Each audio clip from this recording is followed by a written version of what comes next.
Chief Data Scientist at InfiniGraph, which is a startup involved in mobile video. I've had a bit of a varied career, although purely technical, I would say.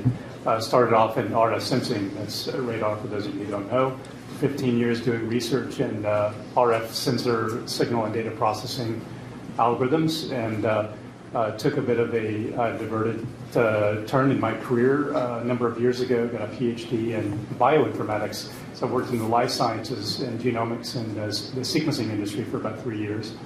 And at the moment now, I'm turned again into video. So I have a range of experience with working with large data sets and machine learning algorithms, and so hopefully I can bring some of that to light here.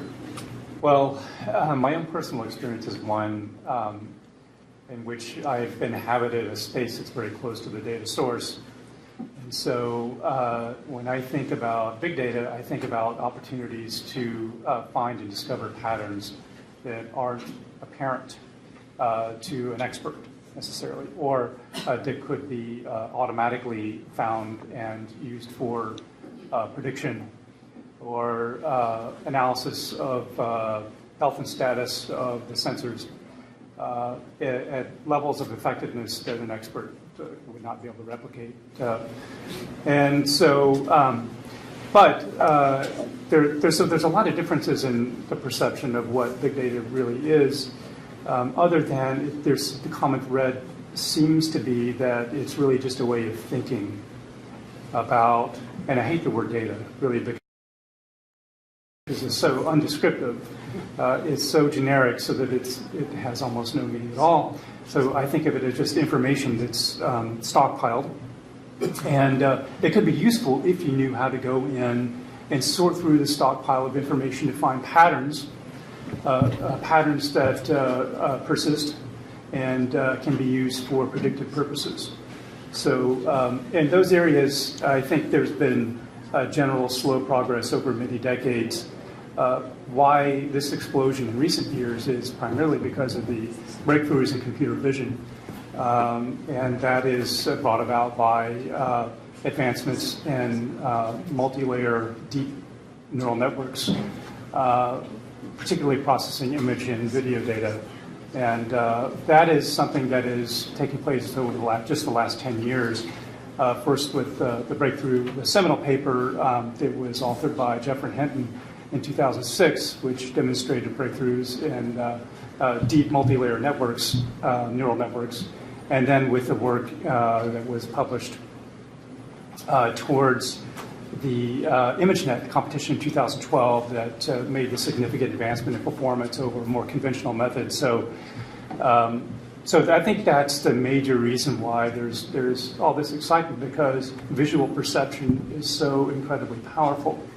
That's and that's been an area where we've really struggled to make computers relate to the world and understand and process things that are happening around them, robotics, whatever it is, and so there's this sense that we're on the cusp of a major revolution in autonomy. And you can look at autonomous vehicles and all the efforts and money and human power, human capital that's being put into those efforts. Honestly, I think private speech has been dead for some time. I think the way it should be structured is the way Facebook works. I can choose to opt in to Facebook and have a lot of details about the gory details of my life exposed to the world and to the Facebook corporation. But what I get out of that is I'm more closely connected to friends and family. So I choose to opt in because I want that reward.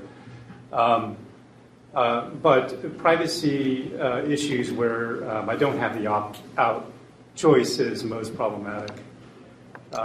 There was a government program I'm aware of that happened in the Netherlands some years ago, where they chooses to adopt a pilot program where people could opt out of their having their hospital care data being published in a government database, the purpose of which was to link genomic patterns with health outcomes.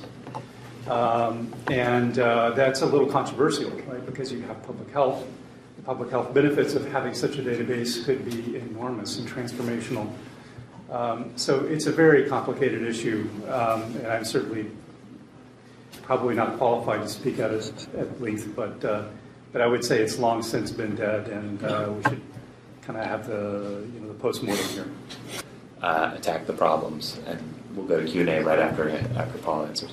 Sure. So we're very fortunate that so much very high-quality research has been done and published, and so many very excellent data sets and model parameters are available free for the download. So if starting out, we were working on just very generic replication of open systems.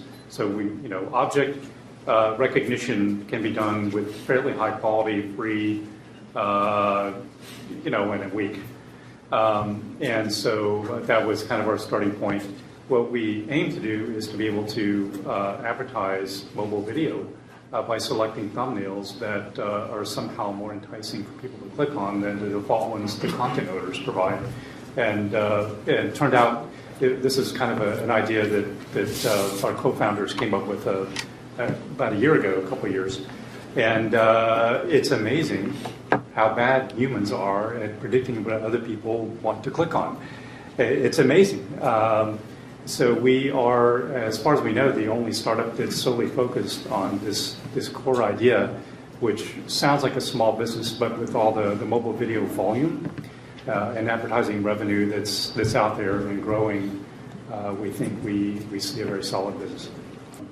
So what I do is when I have a hard problem, I try to stockpile as much data to create the most thorough training set that I can possibly create. And I think the most successful businesses will be the ones that are able to do that. So it turns out there are actually companies, all they do is help you to create training sets for your machine learning applications. They use a variety of methods to do that. Crowdsourcing is one prominent way. That's really expensive. It was far more expensive than I thought it was even possible. So startups that find a way to harvest rich training sets that are valuable for inference will be potential to be huge winners. That just turns out to be very hard to do. So, wearable technology for the purpose of health monitoring, personal health. I think that's an area that has tremendous potential just because your physician is starving for data about you. When you make an appointment with a doctor, you have to make the appointment. You go there, and what do? They weigh you and take your blood pressure and how old you are. That's about it. I mean, that's nothing, right? They do not know what's going on with you. So,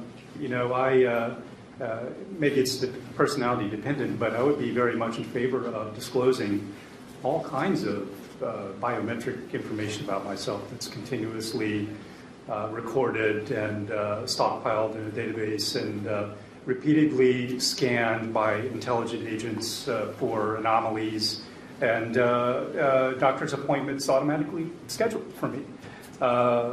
Same thing with any complicated piece of machinery. It could be your car, it could be parts of your business. So the kind of invasive monitoring, I think, that we're resistant to could be unleashed as people see the value in disclosing